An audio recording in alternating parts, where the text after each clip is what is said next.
are loved by God. You are loved by God. You are loved by God. You are, and so are you, and so are you. You are loved by God. You are loved by God. You are loved by God, and so are you, and you, and you. You all are loved by God, and you are loved by God, and you, and you, and you, and you. You are loved by God, and all of you are loved by God, and not because of anything you have done. We know that for sure, and especially if we look at who we meet first in our lessons this morning, Moses. Do you remember that he was a murderer? It's true. If you don't believe me, ask them. And ask him, because he grew up a Southern Baptist, so he can find it faster than he can in the Bible. He'll find it, he'll read it. Yeah. It's true. And he ran off and hid. And still, God called this murderer who's hiding forth. I love you. I need you. I want you to be my partner. When we read the story of the burning bush, it's easy to think that it's sort of a magic trick. But if we keep reading it, we notice that God is not looking for an audience, but for a companion to come and bring about the kingdom. We are loved by God. And we can keep reading on in the Bible until we get to where we land in the gospel today. And in that story, Jesus seems to be pretty impatient and urgent about us getting what it means to be loved by God and who exactly this God who loves us is. Richard Rohr said, at least, or either he quoted somebody else who said, Jesus did not come to change God's mind about humanity, but to change humanity's mind about God. And I hear it so clearly this morning. It begins with some people, some folks came to him, and we don't know who they are, but they're curious enough to be sniffing around where Jesus is and listening. And they say to him, remember what happened to these Galileans, these people who were coming to give sacrifices for their sins, which was a practice then? And Pilate's folks come in and murder these people. And so the folks following Jesus have decided that this must mean that the people who were making the sacrifices had done awful, terrible things, and so God's response to them was to just kill them, and their blood was mixed with the blood of the animals. And before they can really even begin to articulate it or tell the story exactly, Jesus says, no, that's not how it is. It is not like that. It is not such that when random moral acts of evil happen, God is somehow a part of that. No. And then before they can even take a breath, he goes on to say, and remember the story about the temple about the tower that fell and 18 people were killed? Well, let me tell you about that.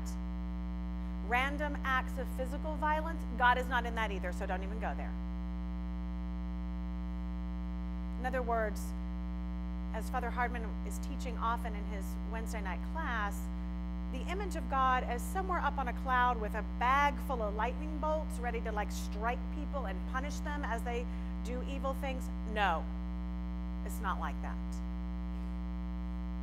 But isn't it easy? I mean, it's kind of fun to sort of tease about it, but don't we still do that a little bit? And I think sometimes we do it by trying to be good so we don't get struck down.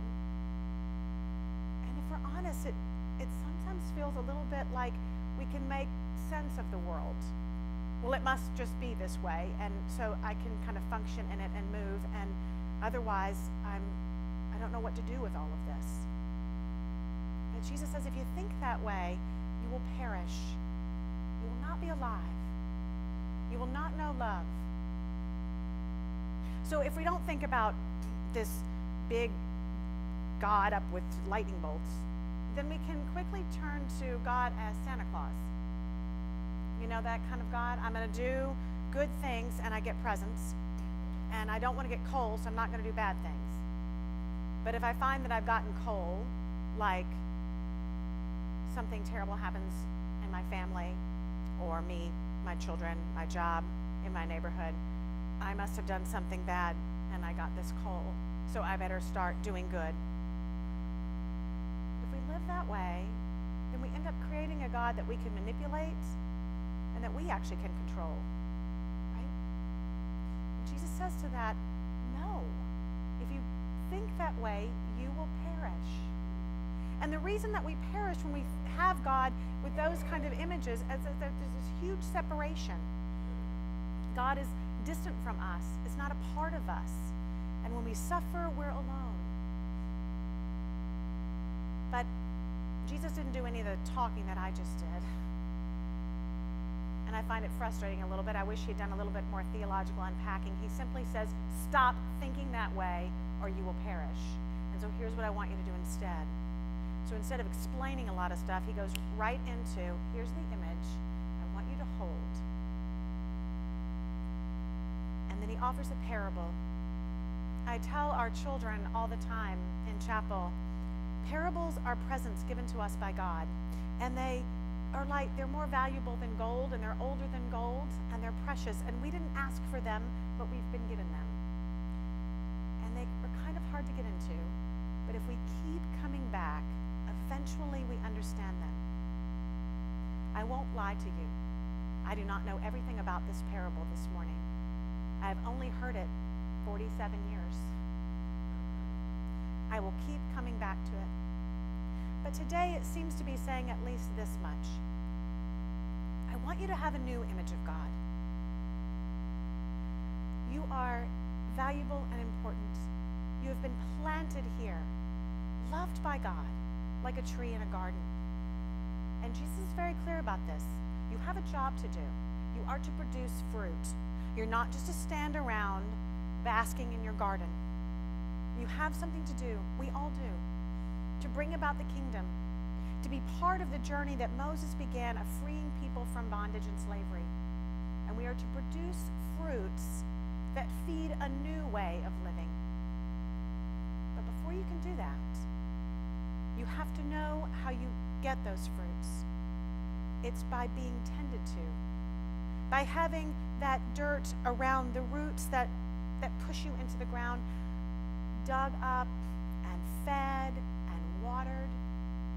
It's about making sure you get enough sun and oxygen. And you can imagine that plant just growing and growing. And can't you see the branches sort of stretching out and the leaves finally full and green?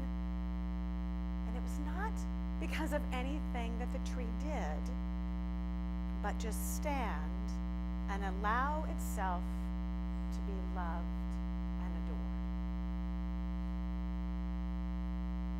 If that's all that we do during Lent, that will prepare us most beautifully for Easter morning, when we are called to be Easter people and to go out and bear the fruits of love.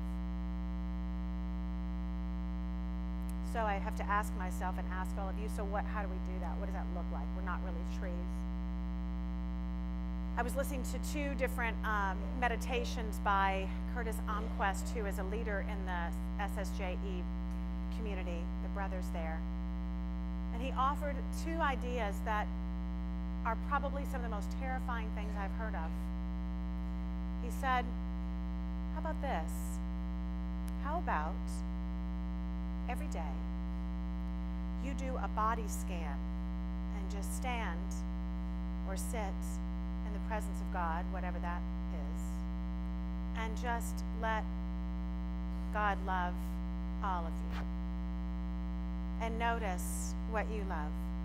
My hands that create, my mind that enables me to lead companies, my heart that enables me to create a home for my family, my courage that allows me to walk through the halls of my school and ask powerful questions, whatever it is. And when I read that and heard that, I thought, thought, no, I'd rather give up chocolate. I had rather train for an Ironman. I had rather train for a marathon. I'd rather give up Starbucks. That's big for me. That feels so intimate, doesn't it? So vulnerable. And I can find a million reasons why I won't take the time to do that. But that's what it means, I think, to let yourself be nourished and cultivated by God. Another idea he had was to look for beauty at least once during the day. Where do you find it? Do you smell it? Do you see it? Do you touch it? Look for beauty. That doesn't feel quite as vulnerable to me, but it also demands that I remember to do that, to look for beauty. Thank God Moses looked at that burning bush and was curious. Thank God he began to listen and not be afraid, and to pull those people with the love of God out of bondage and slavery. If you do nothing else this Lent, allow yourself to be loved by God, and notice the impact it has on your life. Notice the kingdom in which we are already living and we are called to help